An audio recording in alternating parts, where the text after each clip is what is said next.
BFM Business, l'invité d'Edwige Chevrillon.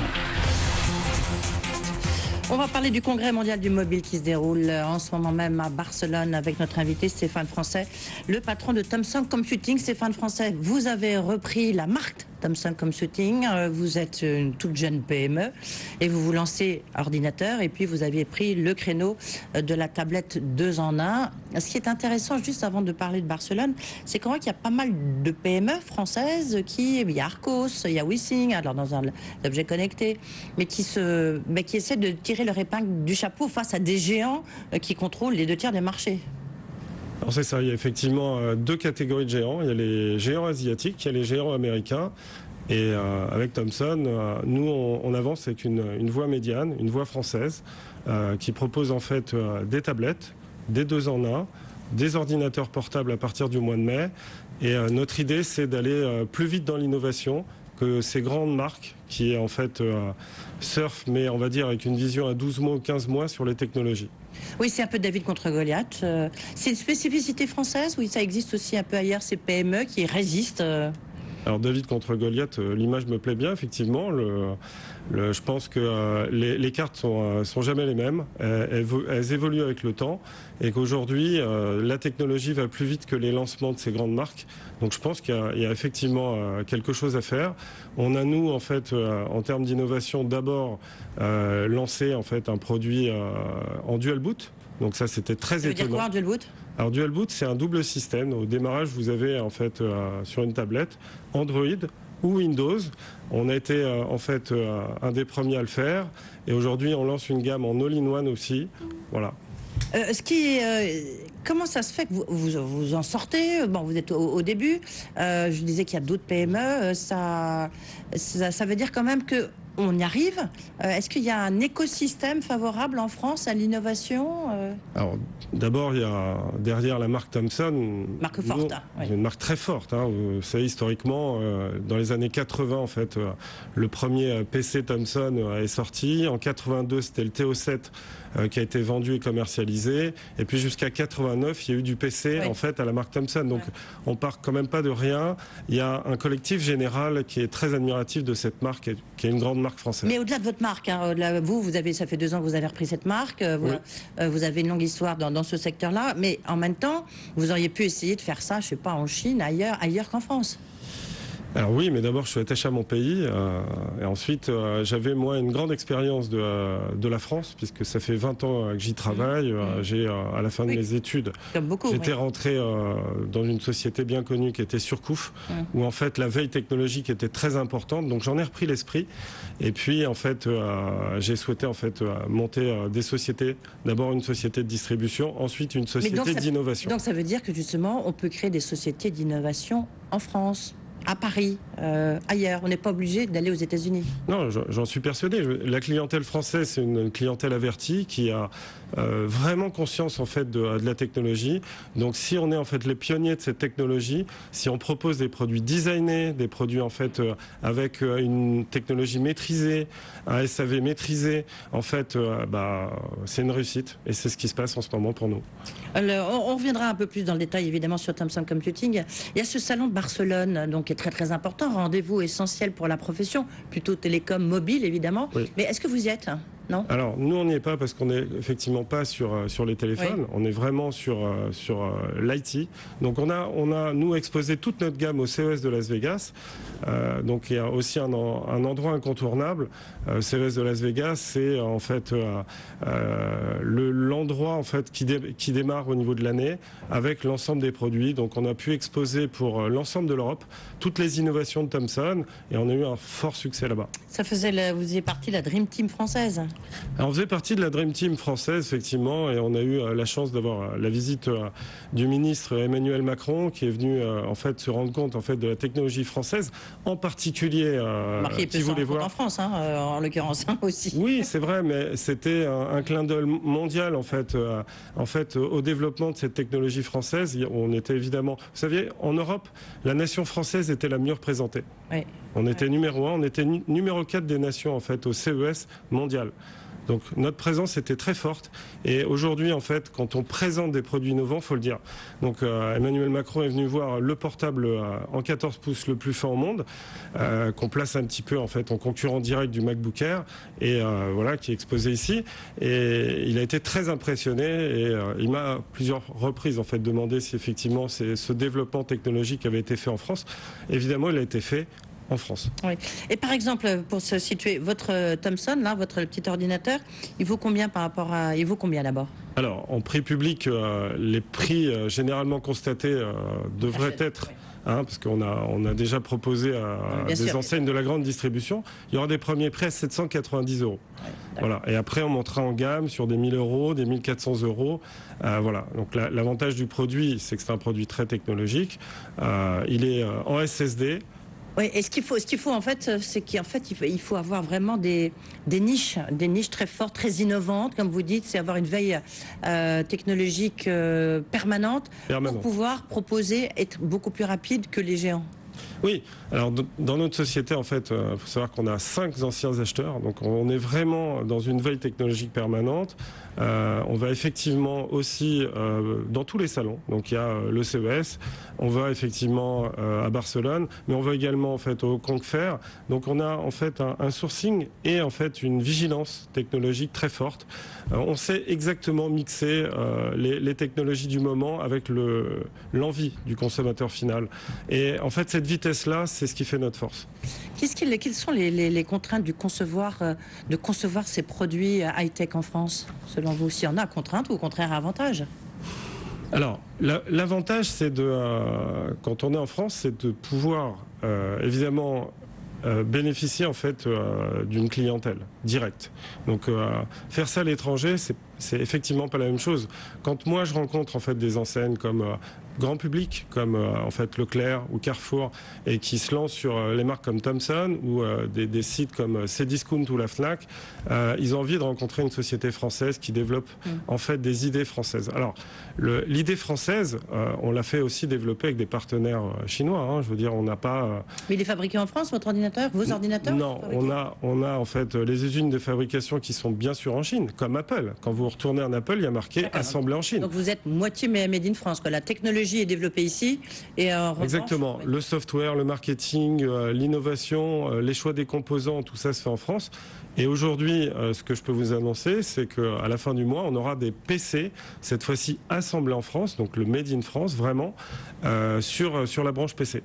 Oui, qui seront assemblés, mais en même temps que donc, les éléments seront produits... Importés. Alors oui, vous savez que les Samsung produit 85% des composants électroniques, donc globalement, c'eût été impossible pour nous de pouvoir dire ou pouvoir faire un PC 100% français. Comment est-ce que vous faites pour justement contrôler ce qui est fabriqué en Chine avec une technologie qui est aussi pointue? Alors, c'est très simple. D'abord, moi, je travaille fortement avec Microsoft et on travaille également avec Intel. C'est pour ça d'ailleurs que dans notre dernier Ultra Slim de Thomson, on sort le dernier Core M et on sort en fait le Windows 8.1 évolutif vers Windows 10. On travaille avec des usines qui sont certifiées par Intel et Microsoft, qui nous donnent un gage de qualité. Nous-mêmes, on fait des certifications d'usines. Personnellement, il y a un an, en février, j'ai fait 22 usines, j'en ai audité 22 et j'ai choisi de travailler avec 5 usines. Voilà. Oui, c'est ça, ça faut vraiment regarder et auditer sérieusement. Vous êtes surtout sur un marché grand public, vous parlez de la grande distribution, en plus vous venez de là-bas, puisque vous étiez chez Surcouf, Stéphane Français. Est-ce que les entreprises, ça peut devenir un marché pour vous? Alors tout à fait, c'est exactement l'innovation de 2015, parce que comme vous l'avez dit, on a lancé une gamme en mai 2014, et aujourd'hui, fort de 65 machines, entre les tablettes, les 2 en 1 et les laptops ultra slim, on a en fait pénétré le marché du B2B, on vient de commencer, alors à 2 niveaux, donc pour les entreprises et évidemment pour le monde de l'éducation. Comme vous le savez, le ministre de l'économie, le Premier ministre et le président de la République ont un plan en fait d'investissement fort sur les écoles françaises. Alors mais j'étais sur les entreprises, donc les entreprises ont compris. Alors, et l'éducation nationale, effectivement, c'est Voilà, on travaille dans ce cadre des plans d'éducation nationale avec des entreprises. Donc on a pénétré en fait le marché des entreprises. Aujourd'hui, par exemple, on travaille avec Inmac Misco, qui est un grand en fait de la distribution d'entreprises, et il y en a effectivement d'autres qui sont en train de signer avec nous. Et l'éducation nationale, c'est un marché de combien vous avez? Oui. Est-ce que vous avez déjà, vous êtes en train de postuler, où est-ce qu'on en est? Parce que c'est une annonce forte. On est en train de postuler. Là, on a remporté un appel d'offres sur une des mairies, la mairie de Bordeaux. Derrière, on postule. Pas la plus petite. Ouais. Non, c'est pas la plus petite. Il y a un programme en fait qui est prévu pour les 5e avant 2017. Annoncé par le président de la République, il y a 800 000 tablettes qui vont équiper en fait les 5e de France. C'est ce qui avait été annoncé. Donc forcément, et c'est déjà ce que on vous a déjà sollicité, donc ça avance le processus, parce que souvent entre l'annonce et le fait déclencheur, il y a pas mal de temps. Alors, personnellement, porteur de la marque française, j'attends effectivement un coup de pouce des politiques. Aujourd'hui, quand vous prenez une société étrangère que je ne citerai pas, elle est appuyée par le gouvernement chinois, Apple est appuyé par le gouvernement américain. J'espère que le gouvernement français va aider les marques françaises. Pas seulement la mienne, mais toutes les marques. Vous en parlez avec Arcos, justement, le patron d'Arcos? On n'en parle pas avec Arcos, mais on imagine qu'on pense à peu près la même chose et on postule sur les mêmes appels d'offres. Donc, je n'ose pas parler de Pâques après la déculottée qu'on s'est pris ce week-end dans le rugby, mais il y a quand même un Pâques français. Il y a effectivement un pack français, il y a une solidarité. Moi, par exemple, les développeurs de logiciels, on travaille avec des développeurs français. Mon transitaire est français.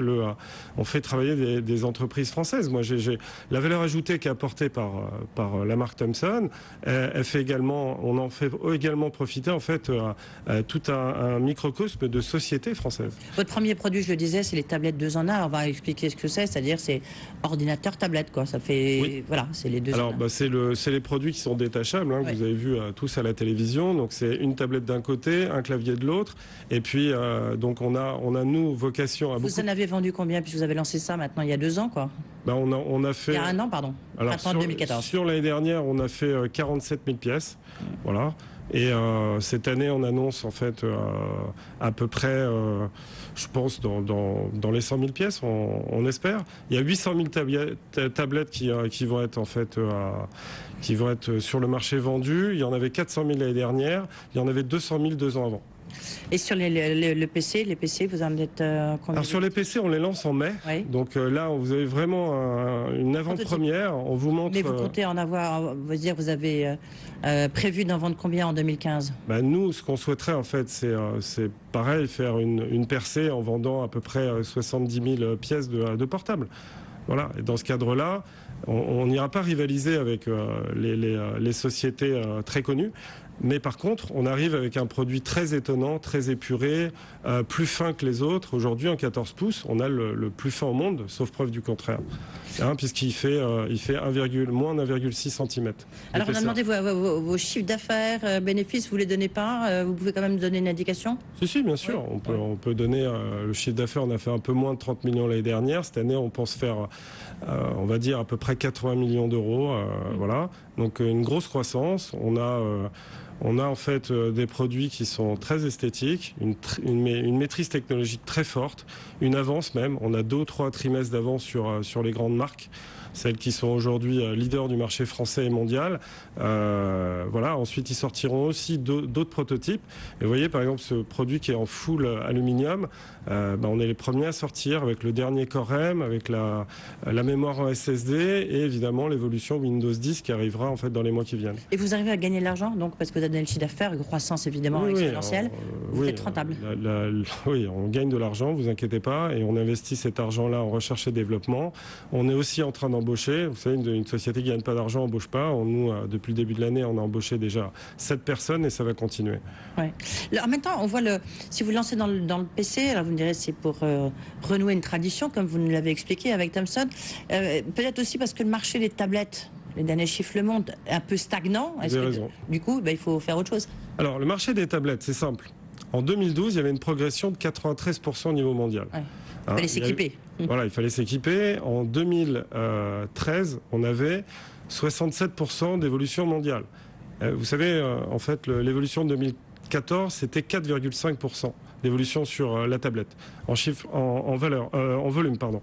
Donc derrière, imaginez bien en fait que ce secteur-là a vocation à s'étendre, mais sur d'autres marchés. Le 2 en 1 est un marché en fait qui est en train de vraiment de se développer. On a pris ce créneau-là. On est un des, je pense, challengers du marché. Et on a surtout sorti de l'innovation. Aujourd'hui, on est les premiers à avoir sorti le 8,9 pouces en 2 en 1.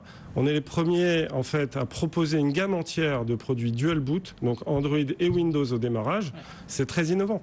Justement, c'est ce type d'innovation qui peut permettre de redynamiser le marché des tablettes? Vous l'avez très bien dit, effectivement. Si vous prenez en fait des petits secteurs et vous mettez de la technologie, vous n'êtes pas en fait en frontal avec les marques qui surfent en haut en fait de la colline, et vous les inquiétez pas, en tout cas pour l'instant.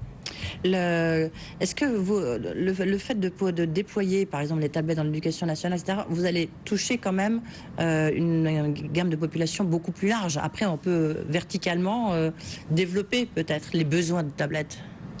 Alors, comme vous le savez, on fait tablette, on fait 2 en 1, on fait laptop, et on sort évidemment toute une gamme d'accessoires aussi, les disques durs, les clés, les PC fixes. Également une gamme de all-in-one qui est en train de naître avant la fin de l'année. Si vous voulez, nous, on veut pénétrer toutes les entreprises françaises. Aujourd'hui, moi, j'ai à cœur de pouvoir en fait utiliser un PC Thomson, c'est un PC français.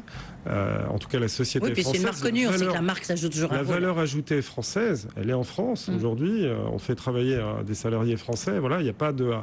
On n'est pas à Cork en train de développer en fait un processus à 2% d'impôt. Et est-ce que les objets connectés, puisqu'on en parle beaucoup aujourd'hui à Barcelone, les objets connectés, les montres, tout ça, c'est un créneau peut-être pour le futur ou pas? C'est un créneau pour vous qu'on pourrait prendre, effectivement. On est en train de chercher en fait des technologies un peu surprenantes.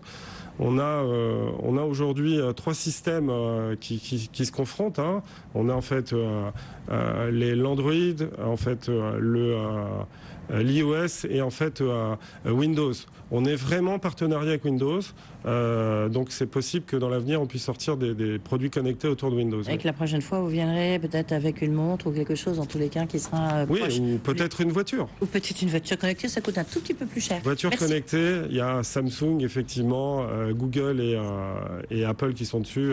On arrivera à ça peut-être plus tard, pas pour l'instant. Voilà, mais en tout cas, il faut venir, on a bien compris le message, avec une innovation un peu révolutionnaire pour faire sa place. Merci beaucoup Stéphane Français d'avoir été avec nous. Donc le patron de Thomson Computing qui a plein d'idées dans sa tête. Merci beaucoup. Merci. Voilà, c'est la fin de ce 12h30. Nous, on se retrouve bientôt sur 18h, 19h pour un grand journal avec le service des économistes. On parlera d'innovation avec Agnès Benassi-Kéré, Jean-Hervé Lorenzi et puis Eric Carrel, que vous devez connaître. Justement, on parlera d'objets connectés là encore.